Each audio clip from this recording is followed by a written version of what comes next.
मैं बस में एक बार आ रही थी तो एक आंटी लड्डू गोपाल लेके बैठी थी। ऐसे करते हैं ना लोग, लेके ट्रैवल करते हैं। मन ही मन चिंतन कर रही थी कि इतना सब करने के बजाय सच में कभी सोचना चाहिए ये कौन है जिनको हम गोदी में ऐसे लेके बैठे हैं, ये राम, ये कौन है ये लोग, बस ऐसे ही करना है। तो जो हमारा गिरा, थोड़ा सा कला गिरी, उसका मूल कारण यही था भैया कि नाम तो रह गया पर उनका मूल तत्व दर्शन नहीं समझा। हम चंदन लगाते हैं तो हम चंदन क्यों लगाते हैं?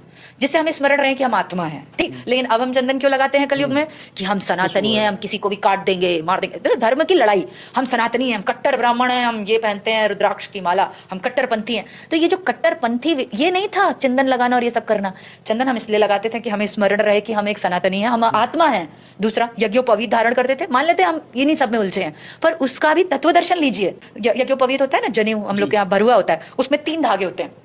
3 धागे क्या होते हैं? वो हमारी इदा, पिंगला और सुषुम्ना नाड़ी होती है अंदर। जैसे जब हम लोग साधना करते थे तो जब प्राणायाम करते हैं तो एक इदा होती है, एक पिंगला होती है और बीच में सुषुम्ना नाड़ी होती है। तो जब हम बाईं तरफ से सांस लेके छोड़ते हैं तो इदा नाड़ी, दाहिनी तरफ से तो पिंगला नाड़ी, और एकदम बीच में जब आप स्पाइन में, वो सुषुम्ना नाड़ी होती है, ठीक।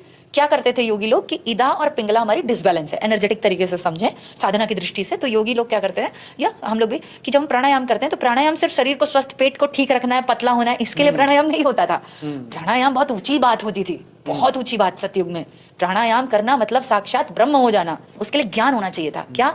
इदा और पिंगला हमारी डिसबैलेंस है एज अ ह्यूमन। जब हम पैदा होते हैं तो हमारा जो नाड़ी चल रही है, नाड़ी चलती है दोनों तरफ, चलती है, सांसों की धाराएं चलती हैं और एनर्जी फ्लो होता है उसमें। हमारे जो प्राण है वो यहाँ सहस्त्रार चक्र से ऐसे चलते हैं, उसी के अंदर से ऐसे।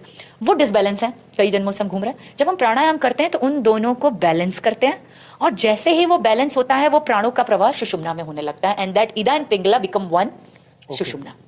और फिर वो एक होके एकदम एक रस बहता है। अब ब्रह्मसूत्र जब आप पढ़ेंगे उसमें आत्मा के लक्षण लिखे कि आत्मा नित्य है, कूटस्थ है और एक रस है। एक रस क्या है? क्या है ये एक रस? हम लोग शिव जी पे लोटे से जल चढ़ाते हैं, क्या चढ़ा रहे, क्यों चढ़ा रहे? लॉजिक है उसका।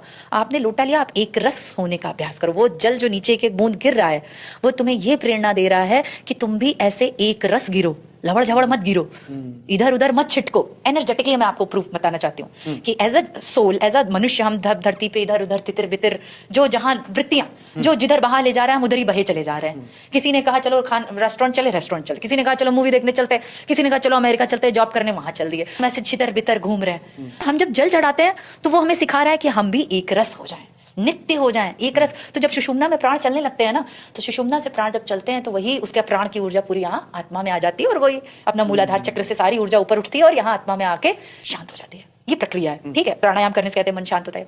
ये सब कहाँ लुप्त हो गया? पावर योगा होता है, लोग करते हैं पावर योगा। डोगा भी होने लगा है, कुत्तों का योगा, डॉगी वाला योगा, तो उसको डोगा बोलते हैं वो लोग।